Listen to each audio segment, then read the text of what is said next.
O Jenny, bakit ngayon ka lang ha? Anong oras na ha? Bakit ngayon ka lang nakauwi ha? Malamang galing ako sa trabaho eh. Ikaw bakit umiinom ka na naman? Diyos ko, Reggie, nakakasawa ka na. Puro ka na lang ganyan.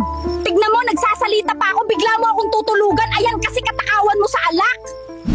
Sa tuwing uuwi ako galing trabaho, laging lasing ang asawa kong ito. Kaya paanong hindi ka maiinis sa kanya? Jenny naman, baka pwede mo na akong pagbigyan. Alam mo naman na matagal na tayo nagsasama, di ba? Hoy, Reggie, tignan mo nga yung sarili mo. Ang baho mo, amoy alak ka. Pwede ba tigilan mo ako? Nakakadiri ka. Ang selan mo naman, Jenny. Siguro may iba ka na, no? Kaya ka nagkakaganyan, ha? Ikaw ang bahala, Reggie. Isipin mo ang gusto mong isipin. Bahala ka dyan. Oy, Jenny, mahal, bakit ang aga mo, ha? At isa pa, Sabado ngayon, di ba? Day off mo. Eh kasi nag-absent yung isa kong workmate at nakiusap siya sa akin eh. Sayang din naman kaya pinagbigyan ko na. Ah, ganun ba, mahal? O, sige, ingat ka, ha? I love you. Nga pala, Jenny, maraming salamat at pumayag ka na samahan ako mag-aliw-aliw ngayon, ha? Hayaan mo, tataasan ko na lang ang sahod mo. Naku sir, wala po yun. At masarap po kasi kayong kasama at napakabait nyo. At hayaan nyo po, huwag nyong intindihin ng asawa ko na yun. Mabuti, Jenny, ay hindi nagtaka ang asawa mo kung saan ka pupunta. Anong sinabi mo? Wala naman sir, sinabi ko lang sa kanya na may duty ako ngayon. At hayan mo sir, wala naman alam yun. Lalo na mahina utak nun. Oh, sige na, Jenny, kain na tayo. Baka lumamig pa tong pagkain natin. Ikaw ba, Jenny? Okay ba yung asawa mo? Hindi ka naman ba niya sinasaktan?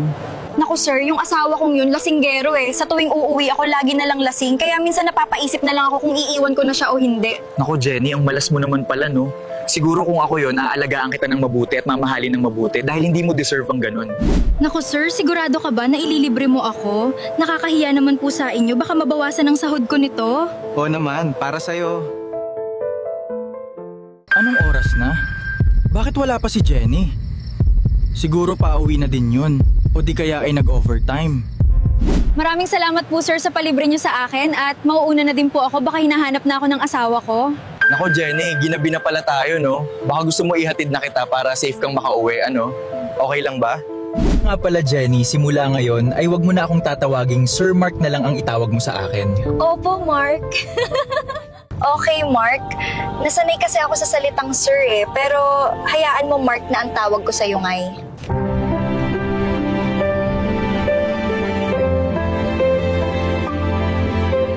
Maraming salamat Mark sa paghatid mo sa akin. Sobrang bait mo talaga. Walang anuman. Glad I could help.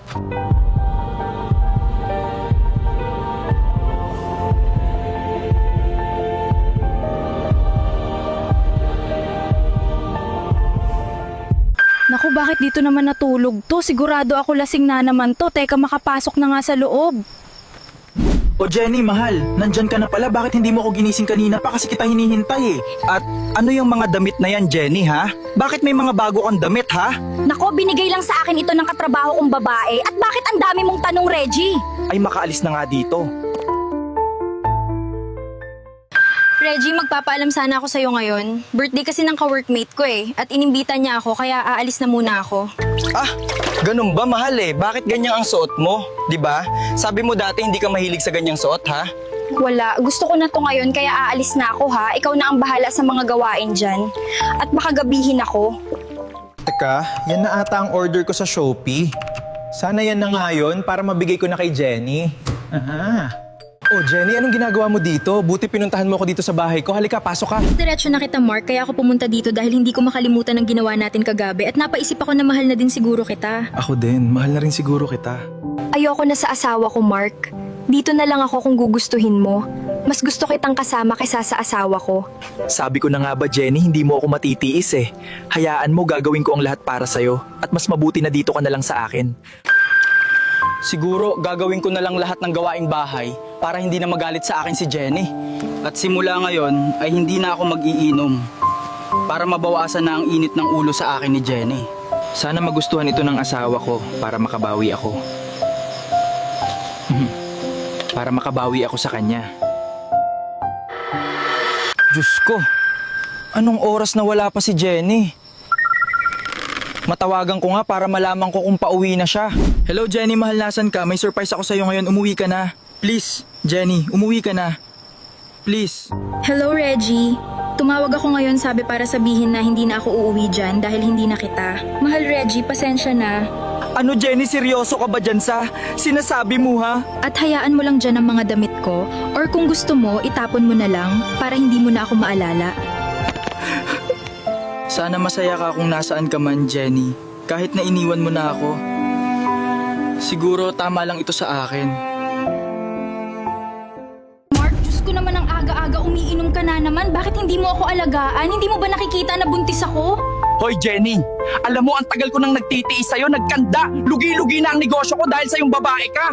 So ganun, Mark? Sinusumbatan mo ako pagkatapos kitang piliin, pagkatapos kong ibigay lahat sa'yo? Oo, Jenny. At pinagsisisihan ko lahat ng yon dahil mas pinili kita. Kaya siguro ang mabuti pa ay maghiwalay na tayo. Tutal may asawa ka naman talaga, di ba? At kabit lang ako kaya hindi ko paninindigan yung batang yan, tandaan mo. Magandang araw, Aling Mirna. Pwede po bang magtanong kung nandito pa po si Reggie? Naku, Jenny, ang pagkakaalam ko wala na si Reggie dyan at nasa Amerika na yun. Siguro nga maganda na ang buhay nun doon. Sana mapatawad mo ako, Jenny, sa mga naging kasalanan ko sa iyo at hangad ko ang kabutihan mo kahit na iniwan mo na ako. Patawarin mo ako, Reggie, sa mga maling desisyon na nagawa ko at sa ginawa ko sa'yo. Sana mapatawad mo pa ako.